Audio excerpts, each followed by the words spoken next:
In the scorching summer of 1871, when the Great Plains stretched endlessly like a golden ocean under the merciless sun, death came riding on the wind.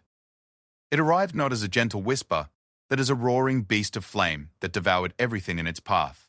For 17-year-old Margaret O'Sullivan, what began as an ordinary Tuesday morning gathering Prairie roses for her mother's table would become a journey into darkness so complete that she would forget what light looked like. But this is not just a story about fire, loss, or the cruel indifference of nature. This is a story about the thread of humanity that connects us all, even across the vast cultural divide of the American frontier. It's about how a young Lakota scout named Dakota would risk everything to save a stranger whose people had been taught to fear his kind. It's about survival, healing, and the unexpected bonds that form when two worlds collide in the most unlikely circumstances. What Margaret couldn't know, as she picked wildflowers that fateful morning, was that her life was about to change forever. She couldn't foresee that within hours she would lose her sight, but gain something far more precious, a new way of seeing the world through the eyes of someone who understood that survival meant more than just staying alive. Sometimes, it meant learning to live again. This is the true story of two young people from different worlds, who discovered that courage, kindness, and hope can bloom even in the ashes of devastation. It's a testament to the power of human connection and the resilience of the human spirit when everything familiar is stripped away. Margaret O'Sullivan woke before dawn on July 15, 1871, to the sound of her mother coughing in the next room. The wooden walls of their homestead cabin were thin, and every wheeze and rattle seemed amplified in the pre-dawn silence. At 17, Margaret had grown accustomed to being the strong one in the family, the one who rose early to tend to chores, while her parents struggled with the harsh realities of prairie life. The O'Sullivan family had arrived in Nebraska Territory 3 years earlier, part of the great wave of Irish immigrants seeking their fortune in America's promised land. Patrick O'Sullivan had been a blacksmith in County Cork, but tuberculosis had weakened his lungs, and the doctor back in Boston had recommended the clean, dry air of the prairie. What they found instead was isolation, brutal winters, scorching summers, and the constant threat of prairie fires, severe weather, and conflicts with the indigenous tribes, whose land they now called home. Margaret stepped out of the cabin into the crisp morning air, her bare feet touching the packed earth of their yard. The sun hadn't yet appeared over the horizon, but the eastern sky was beginning to show the first hints of pink and orange. She loved these quiet moments before the day's work began, when the vast prairie stretched out before her like an endless quilt of grass and wildflowers. Their homestead sat in a small valley between two gentle hills, about 15 miles from the nearest neighbor. Patrick had chosen this location because of the small creek that ran through their property, providing precious water for their crops and livestock. The isolation that had initially frightened Mary O'Sullivan had become a source of peace for Margaret. She felt connected to this land in a way she had never experienced in the crowded cities back east. As she walked toward the barn to milk their 3 cows, Margaret noticed how dry the grass had become. The summer of 1871 had been particularly harsh, with little rain and temperatures that regularly soared above 100 degrees. The prairie grass, usually green and lush by this time of year, had turned a golden brown that stretched as far as the eye could see. Even the creek was running lower than usual, its gentle babble reduced to a mere whisper. Inside the barn, the cows shifted restlessly in their stalls. Bessie, their oldest and most reliable milk cow, seemed particularly agitated, her large brown eyes showing an unusual alertness. Margaret had learned to pay attention to the animal's behavior during her 3 years on the prairie. They often sensed changes in weather or other dangers long before humans did. After milking, Margaret gathered eggs from their small chicken coop, noting that even the usually docile hen seemed nervous and skittish. The rooster, normally proud and vocal, was unusually quiet, his head cocked as if listening for something in the distance. Margaret paused, straining her ears, but heard nothing except the gentle sigh of wind through the dry grass. She returned to the cabin to find her mother, Mary, already up and preparing breakfast over their wood-burning stove. Despite her husband's illness and the challenges of frontier life, Mary O'Sullivan maintained an air of quiet dignity that Margaret had always admired. Her auburn hair, now streaked with premature grey, was neatly braided and pinned, and her worn calico dress was clean and pressed. "Good morning, love," Mary said softly, glancing toward the closed bedroom door where Patrick still slept. "How are the animals this morning?" "Restless," Margaret replied, setting down the milk pail and basket of eggs. "They seem nervous about something. Maybe another storm coming." Mary nodded knowingly. They had learned to read the signs of the prairie's moods through hard experience. The summer storms that swept across the Great Plains could be devastating, bringing hail the size of chicken eggs, tornadoes that could level a homestead in minutes, and lightning that could start fires that burned for days. As they prepared breakfast together, Margaret told her mother about her plans for the morning. "I thought I might walk over to Miller's Creek today. The wild roses should be blooming along the banks, and I know how much you enjoy having fresh flowers on the table." Mary smiled, the first genuine smile Margaret had seen on her face in days. "That would be lovely, dear. But don't go too far from home, and keep an eye on the weather. Something feels different about today." Margaret kissed her mother's cheek and promised to be careful. She wrapped some bread and cheese in a cloth bundle, filled a small jar with water from their well, and set off across the prairie toward Miller's Creek. The creek was about 2 miles from their homestead, through a stretch of prairie that Margaret had walked dozens of times. As she walked, Margaret felt the wind picking up from the southwest. It carried with it the dry, dusty smell of parched earth and dying vegetation. The sun was climbing higher now, and already the heat was becoming oppressive. She pulled her sunbonnet lower over her face and quickened her pace. The prairie around her was a study in contrasts.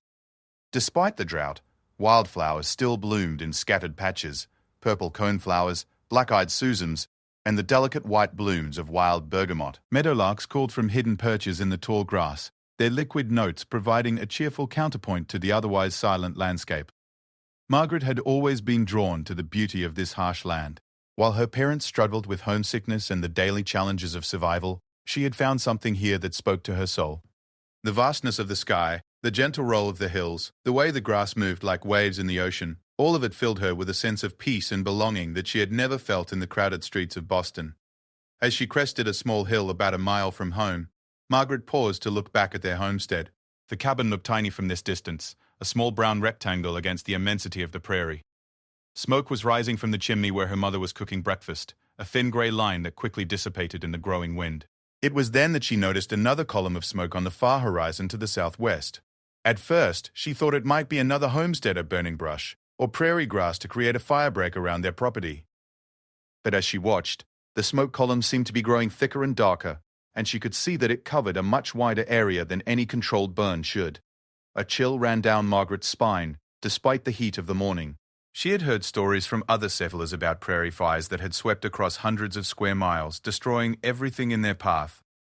The combination of drought conditions, high winds, and the abundance of dry grass created the perfect conditions for such disasters.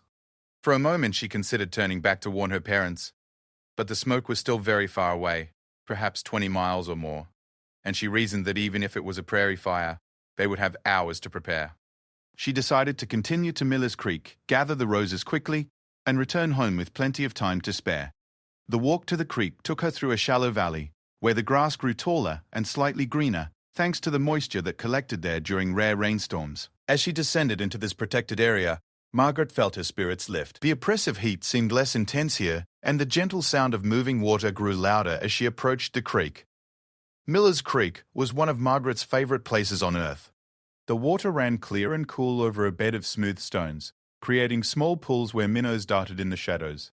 Along the banks, cottonwood trees provided blessed shade, and wild roses grew in profusion, their pink and white blooms filling the air with their sweet fragrance. Margaret spent the next hour carefully selecting the best roses for her mother's bouquet. She chose flowers in various stages of bloom, from tight buds that would open over the next few days to fully open blooms that would provide immediate beauty. As she worked, she noticed that even here, in this relatively protected area, the vegetation was showing signs of severe drought stress. The roses themselves were smaller than usual, and many of the creekside plants that should have been lush and green were instead showing brown edges and drooping leaves. The creek itself was running at perhaps half its normal level, exposing roots and rocks that were usually underwater.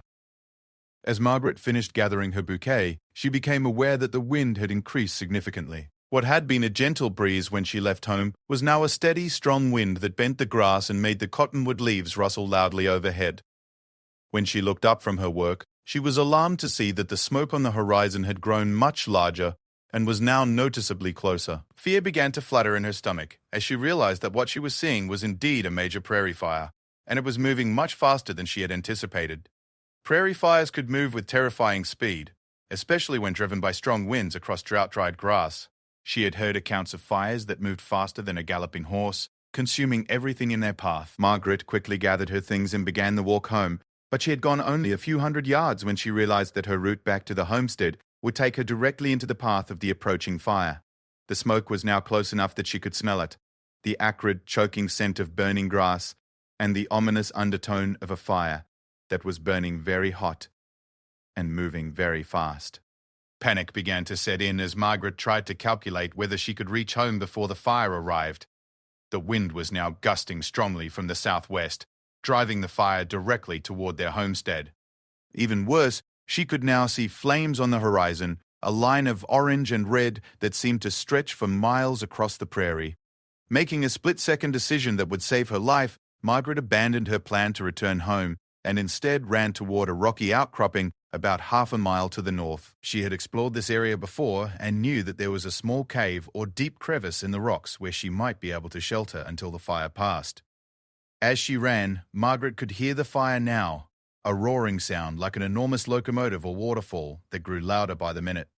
The wind was carrying burning debris ahead of the main fire line, and she could see small fires starting in the grass around her as sparks and burning material landed in the dry vegetation. The heat was becoming intense, even at this distance from the main fire. The air itself seemed to shimmer and dance, and Margaret found it increasingly difficult to breathe. The smoke was growing thicker, causing her to cough and her eyes to water profusely. When she was still about 300 yards from the rocky shelter, Margaret stumbled and fell hard, scraping her hands and knees on the rough ground. As she struggled to get back to her feet, she looked over her shoulder and was horrified to see that the wall of flame was now less than a mile away and advancing rapidly. The fire was unlike anything she had ever imagined. It towered 30 or 40 feet into the air, a writhing wall of orange and red flame that consumed everything before it.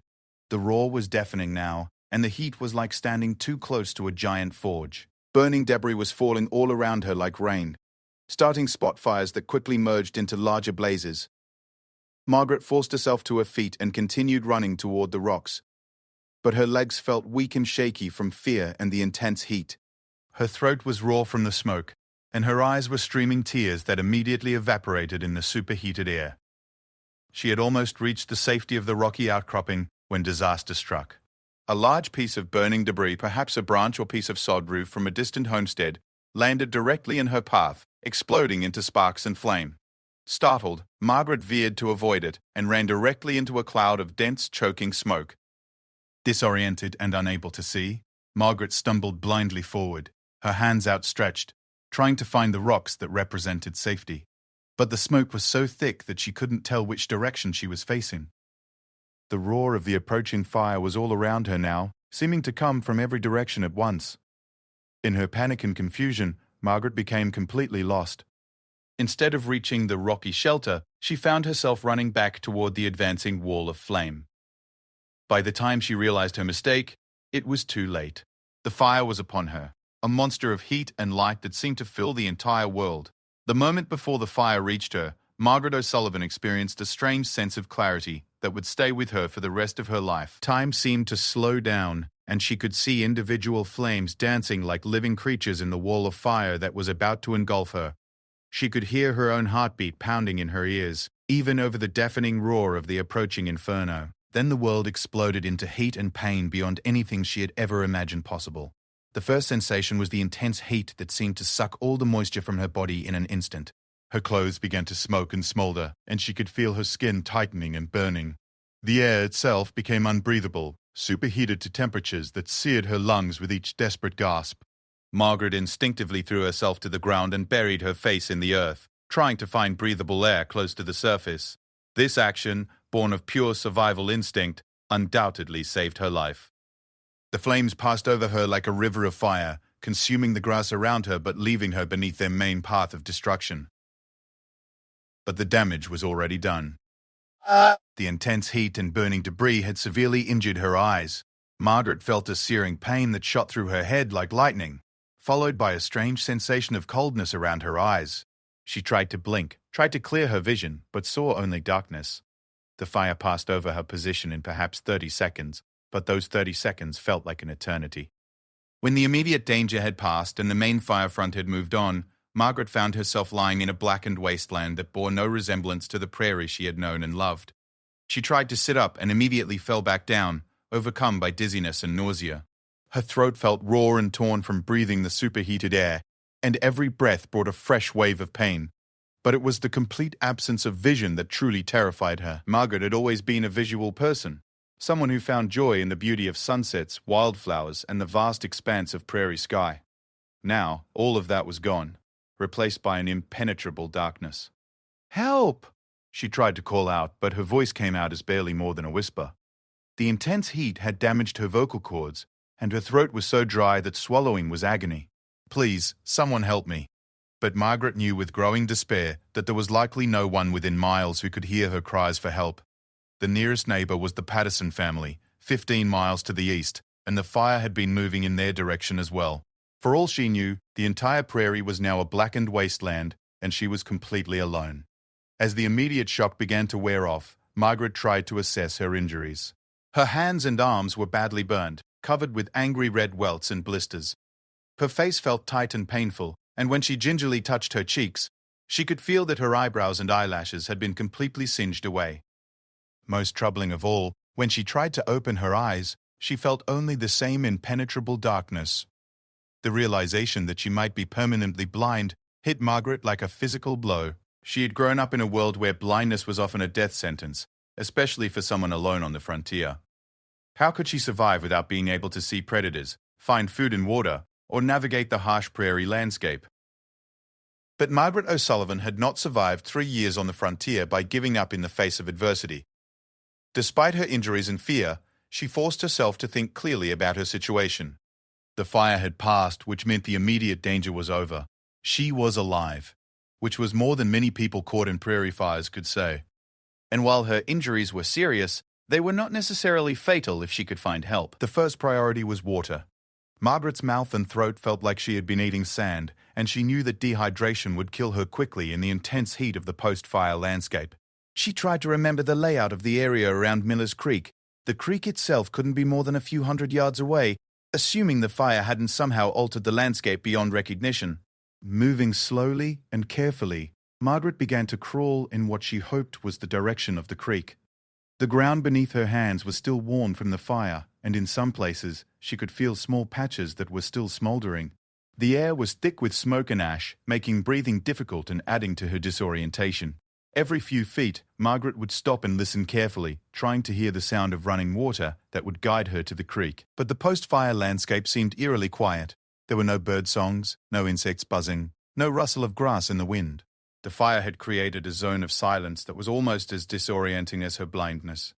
After what felt like hours of crawling, Margaret finally heard the blessed sound of moving water. She followed the sound, moving carefully over the rough, burnt ground until their hands touched the muddy bank of Miller's Creek. The water was warm and muddy, clouded with ash and debris from the fire, but it was the most beautiful thing Margaret had ever tasted. She drank deeply, then splashed water on her burned face and hands, feeling some relief from the constant pain. The cottonwood trees that had provided shade along the creek were gone, reduced to blackened stumps and scattered ash. But the creek itself was still flowing, providing precious water that would keep her alive. As Margaret rested by the creek, trying to gather her strength and plan her next move, she became aware that she was not entirely alone. She could hear small sounds in the distance. The occasional crack of cooling wood, the hiss of steam where hot ash met water, and something else that took her a moment to identify. Hoofbeats. Someone was approaching on horseback, moving slowly and carefully through the burned landscape. Margaret's heart leaped with hope, but then fear crept in. Who would be riding through this devastation? Another survivor like herself, or perhaps someone with less benevolent intentions? She had heard stories of people who followed in the wake of disasters, looking for opportunities to rob or harm survivors. In her current condition, blind and injured, Margaret would be completely defenseless against anyone who meant her harm. The hoofbeats grew closer, and Margaret tried to make herself as small and inconspicuous as possible, crouching low behind a fallen tree trunk near the creek bank. She held her breath, hoping that whoever it was would pass by without noticing her, but the rider seemed to know exactly where she was. The horse's footsteps stopped directly across the creek from her hiding place, and Margaret heard the soft sound of someone dismounting.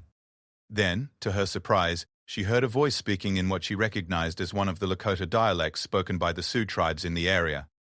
Margaret had learned a few words of Lakota from a trading post owner back in town, but not enough to understand what was being said.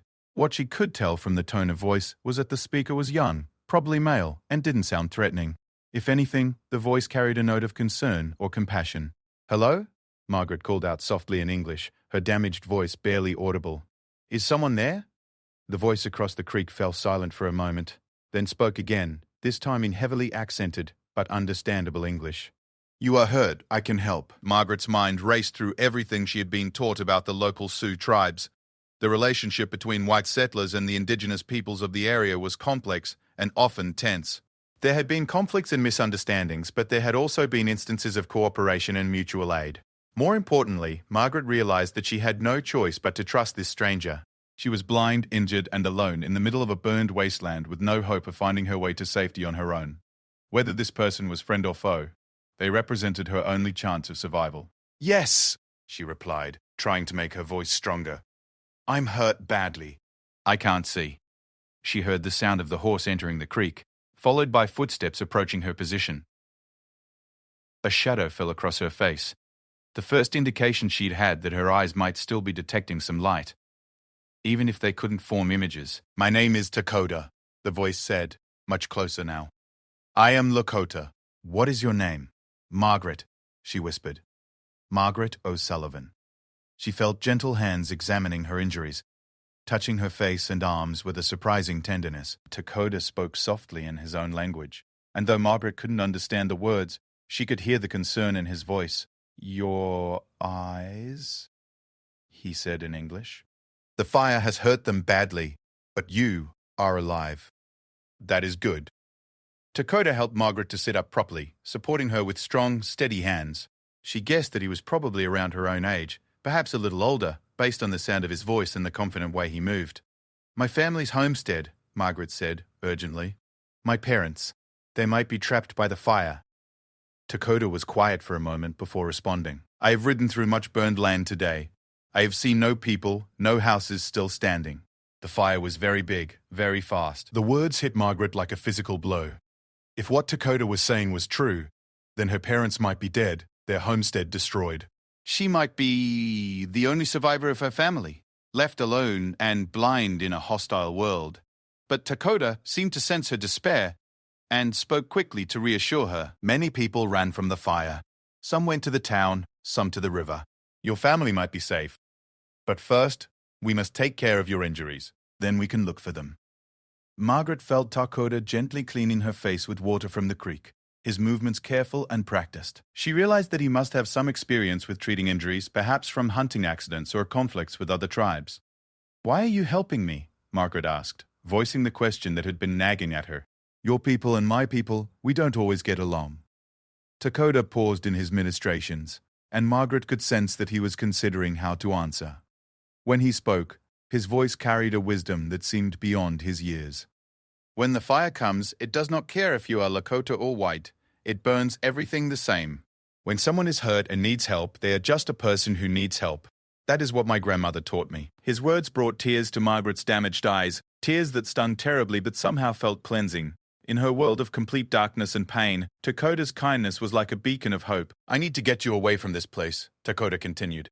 "The burned ground is not safe. It stays hot for many days and there can be more fires if the wind changes. My people have a camp by the big river, about 1 day's ride from here. My grandmother knows much about healing. She can help your eyes." Margaret hesitated. Going with Dakota would mean entering a world completely foreign to everything she had known. She would be dependent on people who spoke a different language, followed different customs, and had every reason to mistrust white settlers like herself.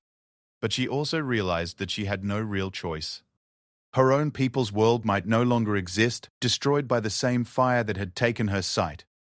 And Dakota was offering not just survival, but the possibility of healing and hope. "All right," she said softly. "I'll go with you." As Dakota helped her to her feet and guided her toward his horse, Margaret O'Sullivan took her first steps into a new world. A world where she would have to rely on senses other than sight, trust people she had been taught to fear, and discover strengths within herself that she had never known existed. The journey to Dakota's camp began with the most terrifying horseback ride of Margaret's life. She had ridden horses before, but never while blind, and never while sharing a mount with a virtual stranger. Dakota's horse was larger than the gentle farm horses she was used to. and she could feel the powerful muscles moving beneath her as they picked their way carefully through the burned landscape. Takada rode behind her, his arms on either side to hold the reins, and Margaret found his presence both reassuring and disconcerting. She had never been this physically close to any young man, let alone one from a culture so different from her own. But his steady, calm presence helped keep her panic at bay as they navigated terrain that she could only imagine. "Tell me what you see," Margaret said after they had been riding for perhaps an hour. The sun was high overhead now, and she could feel its heat beating down on her burned face. But she had no other way to judge their progress or location. "Much burned land," Takada replied, his voice coming from just behind her ear. "Like a black ocean. The grass is all gone and the trees are just sticks pointing at the sky. But life will come back. Fire is not all destruction. Sometimes it clears the old so the new can grow." His words were oddly comforting. Margaret had grown up thinking of fire only as something destructive, something to be feared and avoided. The idea that it might serve some larger purpose in the natural world had never occurred to her. As they rode, Takada began to describe the landscape around them in greater detail. He told her about the way the wind had carved channels through the ash, creating patterns like rivers. He pointed out places where the fire had burned so hot that the sand had turned to glass and other spots where patches of green grass had somehow survived, creating islands of life in the burned wasteland. "How do you know so much about fires?" Margaret asked. "My people have lived with prairie fire for many generations," Takada explained. "We know its ways. Sometimes we even start fires ourselves, to clear old grass and help new grass grow. The buffalo like the new grass better, so the fires help bring the herds." This was another revelation for Margaret. She had always thought of the prairie as a static, unchanging landscape, but Takada was describing it as something dynamic and alive, constantly changing in cycles that her people had never understood. As the day wore on, Margaret found herself becoming more attuned to sounds and sensations she had never noticed before. She could hear the subtle differences in the horses' hoofbeats as they moved from ash-covered ground to patches of burned earth to occasional strips of unburned grass. She could smell the difference between areas that had burned recently and others where the ash was beginning to cool and settle. Most remarkably, she began to develop what she would later think of as a sixth sense about their surroundings. She could somehow detect when they were approaching obstacles like fallen trees or rocky areas, even before Takada guided the horse around them. It was as if her body was learning to feel the landscape in ways her eyes had never allowed. They stopped several times during the day so that Takada could water the horse at small streams and springs that had survived the fire. During these breaks, Margaret learned more about her rescuer and his people. Takada was 19 years old, the son of a respected warrior and hunter in his band. But he had always been more interested in learning about healing herbs and traditional medicine than in warfare. His grandmother, Winona, was one of the most respected medicine women among their people, and she had been teaching him her knowledge since he was a small child. "My grandfather says I should be learning to fight the white settlers who take our land," Takada told Margaret during one of their rest stops. "But my grandmother says there is too much fighting already, and not enough healing. She says the world needs people who know how to make things better, not just how to make them worse." Margaret found herself deeply moved by this philosophy. In her world, young men were expected to be tough and aggressive, ready to fight for their families and their beliefs. The idea of a young man choosing healing over violence seemed both foreign and appealing. "Is that why you help me?" she asked. "Because your grandmother taught you to heal rather than fight?" Takada was quiet for a moment, and Margaret sensed that she had touched on something important. When he spoke, his voice carried a note of uncertainty that she hadn't heard before. "I do not know," he admitted. "When I saw you by the creek, hurt and alone, I did not think about whether you were white or Lakota. I just saw someone who needed help. But my grandfather will not be happy when I bring you to our camp. Many of our people have been hurt by white settlers. They will not understand why I want to help you."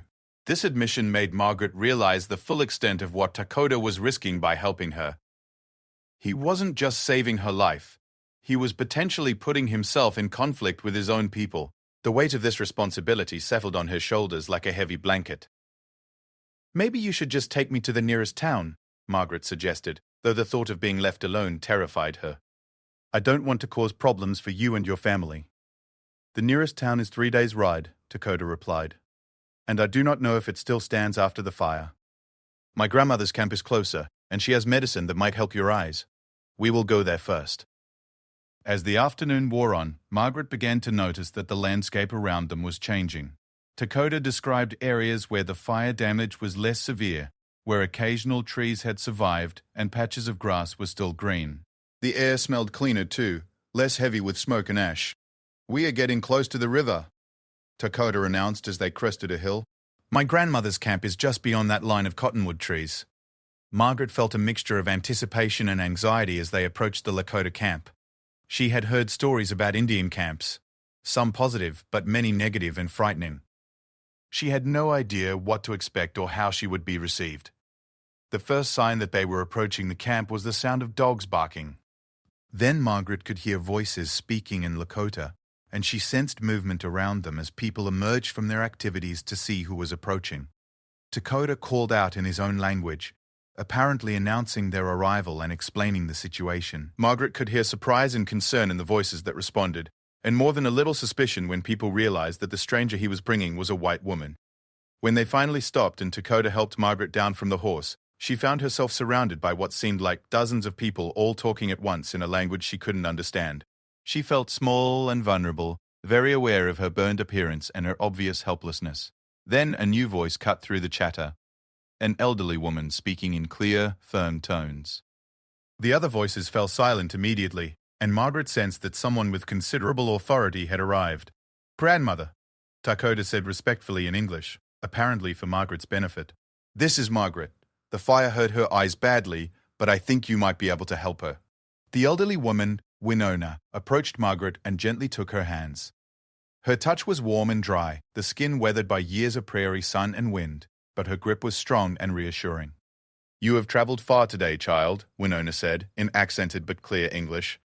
"And you have suffered much. Come, let me see what the fire has done to you." Winona led Margaret to what she later learned was the medicine lodge, a special teepee set aside for healing work. Inside, the air smelled of sage, sweetgrass, and other herbs that Margaret couldn't identify.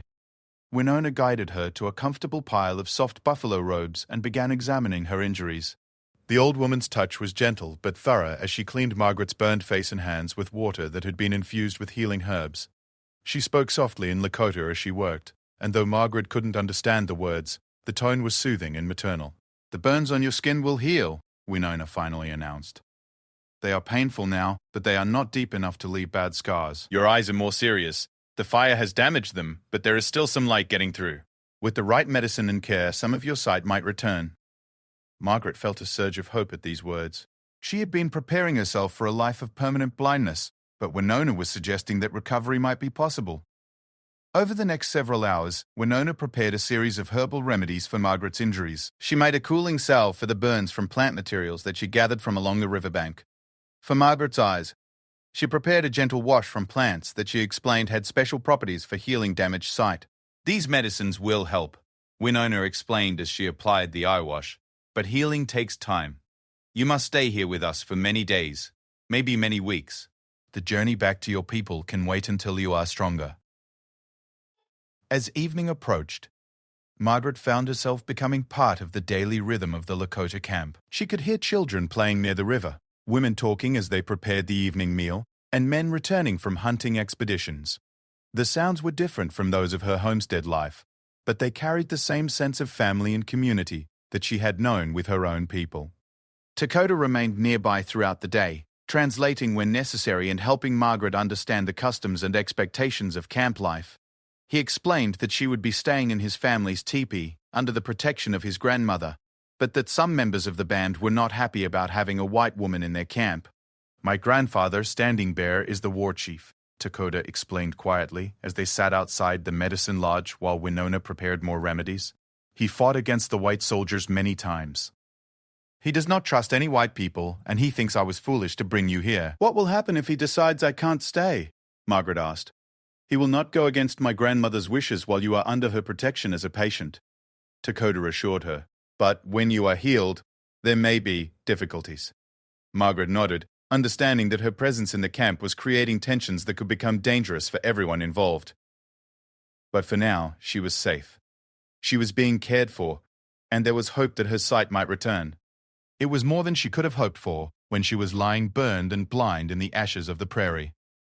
As night fell and the camp settled into evening routines, Margaret lay on soft buffalo robes in the medicine lodge, listening to the sounds of this new world around her.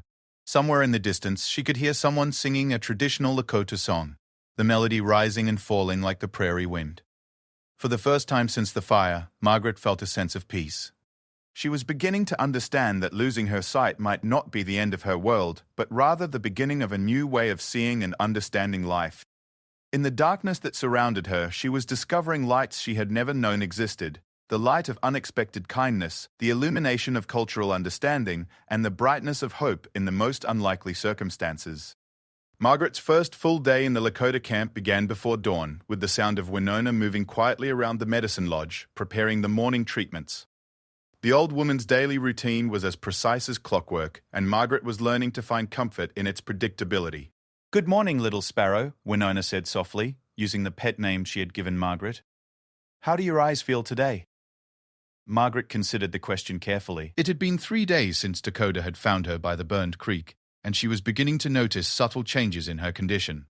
The constant searing pain in her eyes had diminished to a dull ache, and occasionally she thought she could detect variations in light and shadow that hadn't been there before. "A little better, I think," Margaret replied honestly. "Sometimes I can tell when a cloud passes over the sun, or when someone moves between me and the fire." Winona made a satisfied humming sound as she began applying the morning eye wash.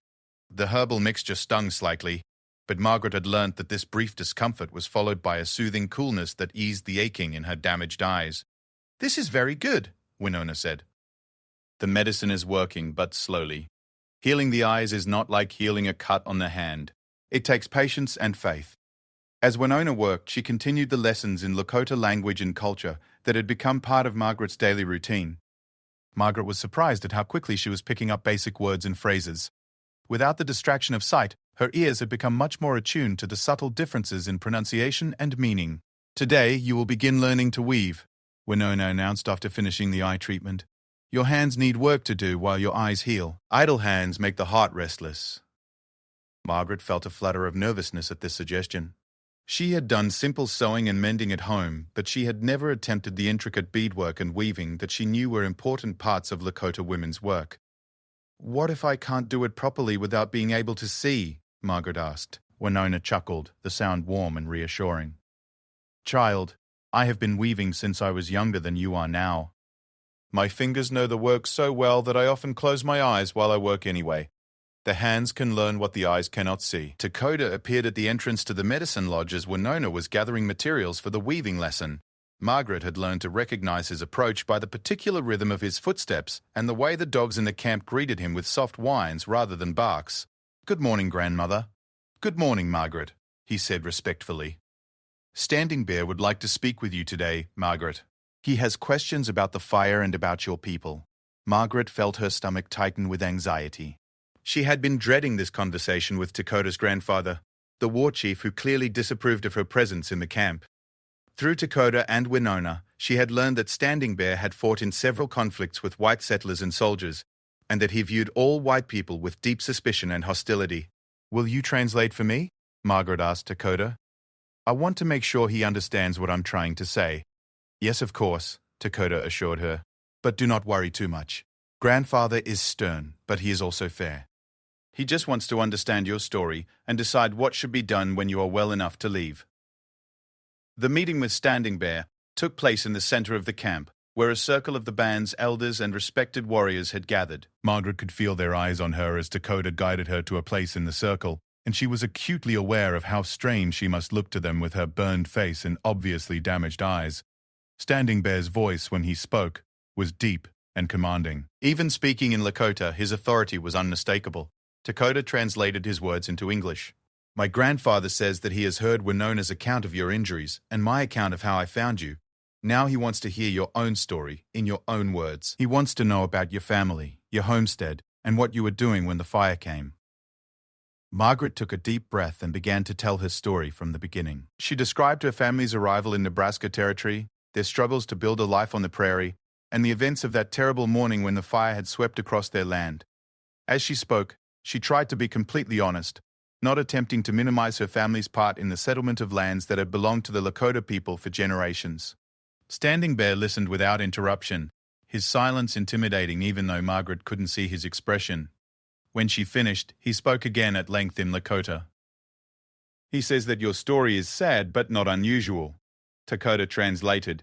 Many white families have come to this land in recent years, and many have suffered because they do not understand the ways of the prairie. He asks why your people come to a land where they do not know how to live safely.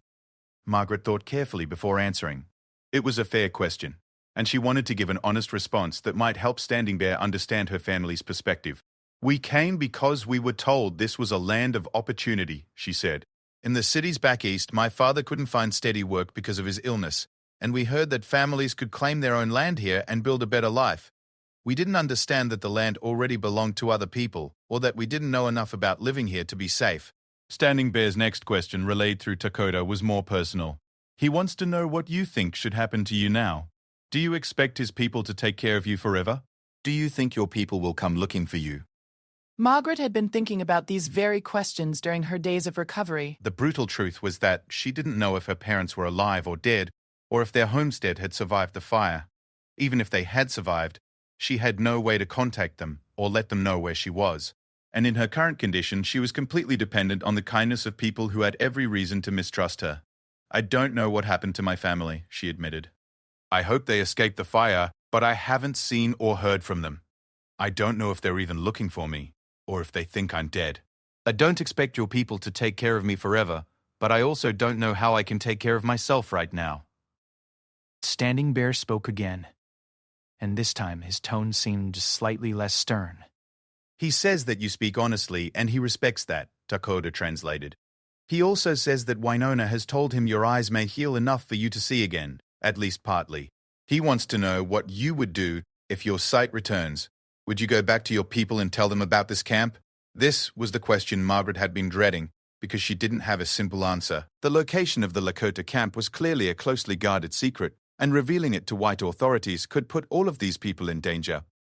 But Standing Bear was essentially asking her to choose between loyalty to her own people and gratitude to those who had saved her life. If my sight returns and I'm able to leave safely, I will go look for my family, Margaret said carefully. But I would never do anything to bring harm to the people who saved my life and cared for me. You have all been kinder to me than I had any right to expect. Standing Bear listened to this response and then spoke at length with the other elders in Lakota. Margaret could hear the debate going back and forth, with some voices sounding supportive and others clearly skeptical. Finally, Standing Bear spoke directly to her again. He says that you will be allowed to stay in the camp until your eyes are healed enough for you to travel safely, Dakota translated. But when that time comes, you will be taken to the nearest town where white people live, and you will not be told the location of this camp or the names of the people who helped you. This is to protect our people from those whites who would see kindness as weakness. Margaret nodded gratefully. It was a fair arrangement and more generous than she had dared to hope for. Please tell him that I understand and I'm grateful, she said. And tell him that I'll do whatever work I can to help while I'm here. I don't want to be just a burden. A Standing Bear's response to this surprised her. For the first time, Dakota reported that his grandfather had actually smiled. He says that Winona has already put you to work learning to weave, and that lazy people don't worry about being burdens. He thinks you might actually be useful to have around. As the formal meeting ended and the circle of elders dispersed, Dakota remained with Margaret to explain what would happen next. Grandfather has given permission for you to participate more fully in camp life, he explained. Winona will continue teaching you women's work, like weaving and food preparation. I can teach you some men's skills too, like tracking and navigation by sound and touch. These things will be useful for you whether your sight returns completely or not. Over the following weeks, Margaret threw herself into learning everything she could about Lakota culture and survival skills. She discovered that her blindness, while challenging, also forced her to develop abilities she had never used before. Her hearing became remarkably acute, allowing her to identify individuals by their footsteps and to navigate around camp obstacles with increasing confidence. Winona proved to be an extraordinarily patient teacher. She guided Margaret's hands through the complex patterns of traditional weaving, explaining how different textures and tensions in the fibers could create both functional and decorative effects. Margaret learned to identify different types of plant fibers by touch and smell, and to prepare them for weaving using techniques that had been passed down through generations. Your fingers are learning to see, Winona observed one afternoon, as Margaret successfully completed a small decorative band without assistance. This is good. Even when your eyes heal, your hands will remember what they have learned. Dakota's lessons were different but equally valuable. He taught her to identify edible and medicinal plants by smell and touch, to read weather patterns by the feel of air pressure and wind direction, and to navigate by the position of the sun on her face and the sound of flowing water. Most importantly, he helped her understand the complex relationship between the Lakota people and the land they lived on. This wasn't just a place where they happened to live, it was an integral part of their identity and spirituality, connected to their ancestors and their descendants in ways that white settlers had never understood. Your people see land as something to own and use, Dakota explained during one of their walks along the river. My people see ourselves as part of the land, responsible for taking care of it so it can take care of our children and their children. These conversations gave Margaret a completely new perspective on the conflicts between white settlers and Native American tribes. She began to understand that it wasn't simply a matter of competition for resources, but a fundamental difference in worldview about humanity's relationship with the natural world. As her understanding deepened, so did her respect for the people who had saved her life. She saw how their daily decisions were guided by considerations that extended far beyond immediate needs, taking into account the welfare of the entire community and the long-term health of the land itself. And gradually, miraculously, her vision began to return. It started with the ability to distinguish between light and dark, then progressed to detecting movement and large shapes. Winona's herbal treatments, combined with careful rest and protection from bright light, were slowly healing the damage the fire had done to her eyes. The first thing Margaret actually saw clearly was Winona's face, lined with age and wisdom, smiling down at her with genuine affection. The second was Dakota's concerned expression as he watched her progress with a mixture of hope and anxiety that she was finally beginning to understand. 6 weeks after the fire, Margaret O'Sullivan opened her eyes and saw the world clearly for the first time since that terrible morning by Miller's Creek. The first sight that greeted her was Winona's weathered face, creased with concern and hope, as she leaned over to examine her patient's progress. "Can you see me, little sparrow?" Winona asked softly. "Yes," Margaret whispered, tears streaming down her cheeks. "I can see you, I can see everything." The world that Margaret saw was both familiar and completely transformed. The Lakota camp, which she had learned to navigate by sound and touch, now revealed itself as a collection of graceful teepees arranged in a careful pattern along the riverbank. Children who had become her friends through their patient efforts to teach her their games were now faces full of curiosity and warmth. The river that had guided her daily walks was a ribbon of silver winding through cottonwood trees that were just beginning to show their autumn colors. But it was Dakota's face that held her attention longest. The young man who had risked everything to save her life was handsome in a way that went far beyond physical features. His dark eyes held a depth of kindness and wisdom that seemed remarkable in someone so young, and when he smiled at her recovery, Margaret felt her heart skip in a way that had nothing to do with her medical condition. "Your sight has returned better than I dared hope," Winona announced after a thorough examination. "There is some scarring that will always affect how clearly you see, but you will be able to live a normal life. The fire has taken much from you, but it has not taken everything." As Margaret's vision continued to improve over the next few days, she began to see the Lakota camp and its people with eyes that had been changed by weeks of blindness. Colors seemed more vivid, details more precious, and the simple ability to see faces while talking to people felt like a miracle she would never take for granted. She also began to understand, with growing sadness, that her time in this world was coming to an end. Standing Bear had made it clear that once her sight returned, she would be escorted to the nearest white settlement. The reality of leaving the people who had become her family was almost as painful as losing her vision had been. But before that inevitable departure, Margaret was determined to find out what had happened to her own family. Dakota had been making discreet inquiries through his network of contacts among other tribes and trading posts, and finally he had news. "Your parents are alive," he told her one evening as they sat by the river watching the sunset. "The fire destroyed your homestead, but they escaped to the town of Millerville. They have been staying with a family there, and your father has been working as a blacksmith to earn money for food and shelter." Margaret felt an overwhelming surge of relief and joy at this news. Her parents were alive. They had survived the fire that had nearly killed her, and they were safe in Millerville, only 2 days' ride from the Lakota camp. "There is more," Dakota continued, his voice carrying a note of hesitation. "They have been asking everyone about a young woman who might have been caught in the fire. They believe you are dead, but they have not stopped looking for word of you.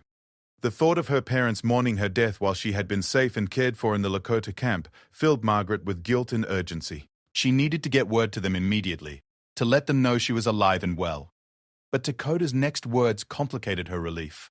The white people in Millerville are very angry about the fire. They blame the Lakota people for not warning them it was coming, even though the fire started many miles from any of our camps.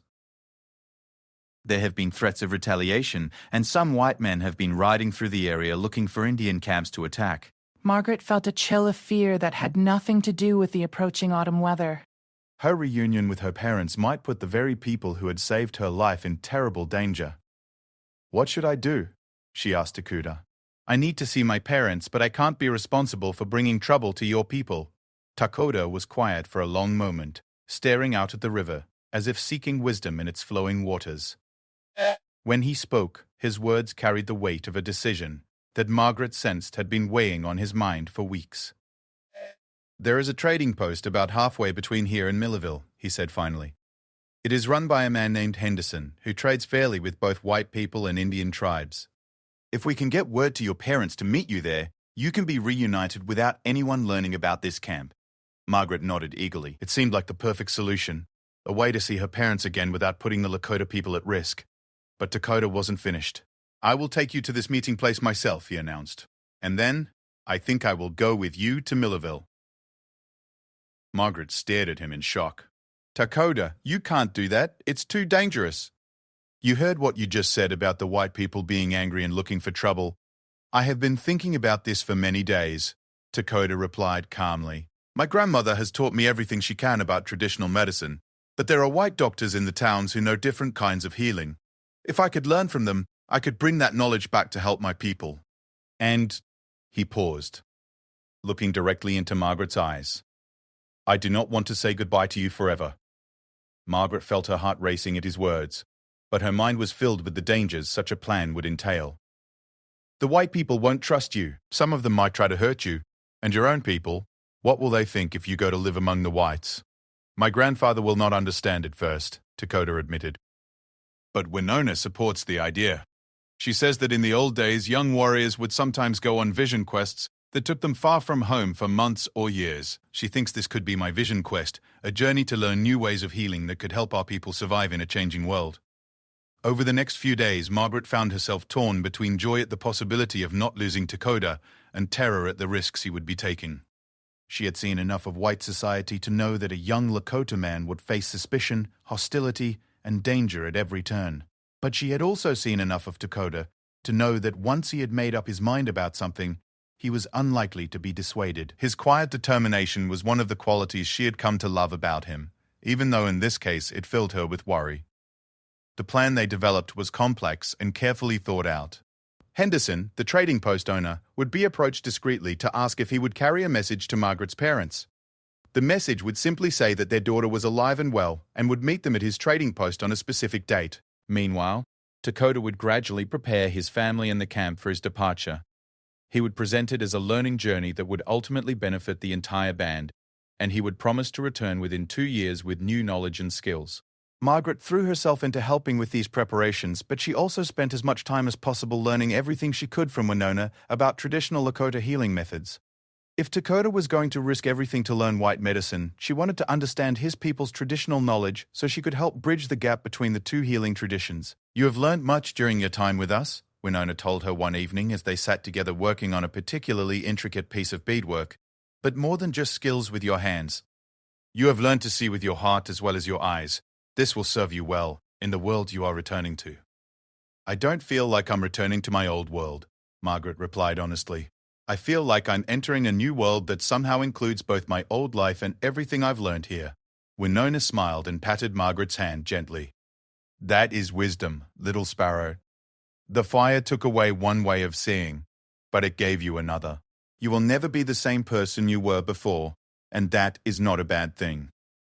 The night before their departure, the entire camp gathered for a farewell ceremony. Margaret was given gifts to take with her: a beautiful woven blanket that she had helped create, a small pouch of healing herbs from Winona, and a pair of moccasins that had been carefully crafted to fit her feet. But the most precious gift was less tangible.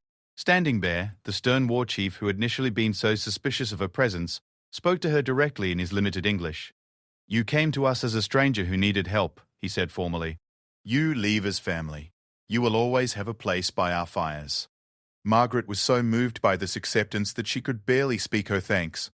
The journey to Henderson's trading post took 2 days, and Margaret treasured every moment of traveling through the prairie landscape with Dakota. Her recovered vision allowed her to see the beauty of the healing land. New green shoots pushing up through the ash of the burned areas, wildflowers blooming in unexpected places, and wildlife returning to areas that had been devastated by the fire. "The land teaches us about healing," Dakota observed as they paused to rest their horses near a stream where deer had come to drink. "It shows us that even after great destruction, life finds a way to begin again." Margaret nodded, understanding that he was talking about more than just the prairie's recovery from the fire.